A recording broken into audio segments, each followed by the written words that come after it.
قرآن کریم کا یہ ہے کہ قرآن کریم کی تلاوت کی جائے صحت لفظی کے ساتھ، صحیح الفاظ کے ساتھ قرآن کریم کی تلاوت کی جائے۔ آج ہم قرآن کریم کی تلاوت کرتے ہیں لیکن اس تلاوت میں الفاظ کا خیال نہیں رکھا جاتا، ان پڑھنے کے اندر اس چیز کا خیال نہیں رکھا جاتا کہ قرآن کریم کے جو الفاظ ہیں وہ الفاظ صحیح پڑھے جا رہے ہیں یا نہیں پڑھے جا رہے ہیں۔ یہ بہت اہم بات ہے۔ ہم تراویح پڑھ لیتے ہیں، 20 رکعت تراویح ہم نے پڑھ لی، 20 رکعت پوری ہوئی، ہم نے گھر میں جا کے آرام سے سو گئے کہ ہم نے 20 رکعت تراویح پڑھ لی ہے۔ ہمیں نہیں پتا حافظ صاحب نے قرآن میں کیا پڑھا ہے، نہ الفاظ کی سمجھ میں آتی ہے، نہ پتہ چلتا ہے کہ کیا پڑھا جا رہا ہے۔ سامعین مکرم، بہت اہم بات ہے کہ قرآن کریم کو درست الفاظ کے ساتھ پڑھنا، صحیح الفاظ کے ساتھ پڑھنا بہت اہم بات بتا رہا ہوں۔ یہ ایک قرآن پڑھنے والے کے لیے فرض ہے۔ کیا ہے جی؟ قرآن کو صحیح پڑھنا کیا ہے؟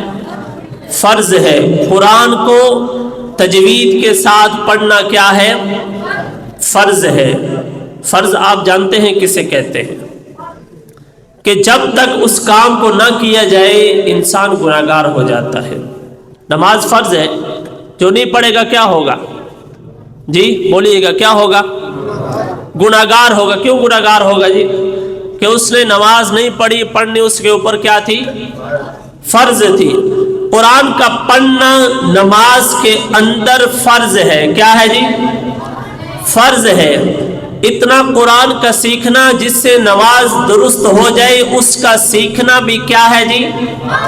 فرض ہے۔ ہم نے قرآن کو نہیں سیکھا، ہم اسی طرح نماز پڑھ رہے ہیں، قرآن ہمارا صحیح نہیں ہے۔ سورۃ فاتحہ ہم پڑھتے ہیں الحمدللہ کو الحمدللہ، نماز ہو جائے گی؟ آپ بتائیں جی، عام لوگ بتائیں، علماء کرام کے علاوہ۔ قرآن کریم کی پہلی سورۃ فاتحہ ہر نماز میں پڑھی جاتی ہے۔ ایک شخص پڑھتا ہے الحمدللہ، نماز ہو جائے گی؟ بتائیں جی، ہو جائے گی نماز؟ کیوں نہیں ہوگی؟ اس نے قرآن کو کیا کیا ہے؟ غلط پڑھا ہے۔ جب ایک انسان کو لفظ الحمد ہی نہیں آتا تو ساری زندگی کی نمازیں کہاں جائیں گی؟ آپ بتائیں۔ یہ بہت پتے کی بات ہے۔ آج ہم لوگ کہتے ہیں یہ صرف علماء کا کام ہے قرآن کو صحیح کر کے پڑھنا، ہم تو صرف نمازیں پڑھ کے ان کے پیچھے کھڑے ہو جاتے ہیں۔ اور ایک آپ کے فائدے کی بات بتا دیتا ہوں، اگر آپ کو قرآن صحیح پڑھنا نہیں بھی آتا، آپ ایک امام صاحب کے پیچھے نماز پڑھ رہے ہیں تو آپ کی نماز ہو جائے گی۔ پتہ ہے جی کیوں ہو جائے گی؟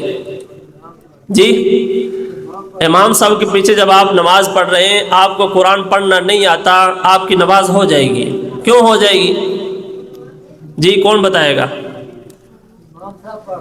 امام صاحب پڑھ رہے ہیں اور آپ پیچھے سن رہے ہیں، خاموش کھڑے ہیں، قرآن نہیں پڑھنا آ رہا، خاموش امام کے پیچھے کھڑے ہیں، قرآن امام پڑھ رہا ہے۔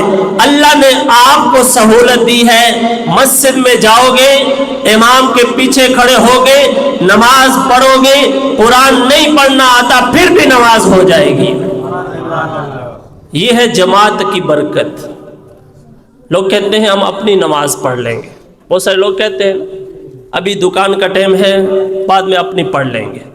تو جب آپ اپنی نماز پڑھیں گے تو اپنی نماز کے اندر قرآن کو صحیح پڑھنا آپ کے لیے فرض ہے۔ کیا ہے جی؟ تو جب فرض ادا نہیں ہوگا تو نماز ہو جائے گی؟ نہیں ہوگی۔ تو اس لیے اتنا قرآن کریم کا سیکھنا اور اس کو صحیح کر کے پڑھنا ہر مسلمان پر فرض ہے۔ کس پر فرض ہے؟ ہر مسلمان پر۔ یہ نہیں صرف قاری صاحب پر فرض ہے کہ وہ قرآن اچھا پڑھنے والا ہو۔ آج جب ہم مسجد کے لیے امام صاحب تلاش کرتے ہیں تو ہم کیا کہتے ہیں جی؟ بڑے خوبصورت قرآن پڑھنے والے قاری صاحب ہونے چاہیے۔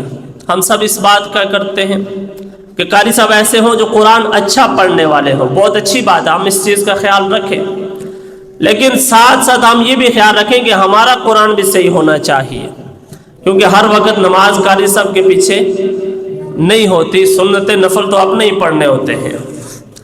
تو یہ قرآن کا دوسرا حق، قرآن کو صحیح پڑھنا، صحیح الفاظ کے ساتھ پڑھنا۔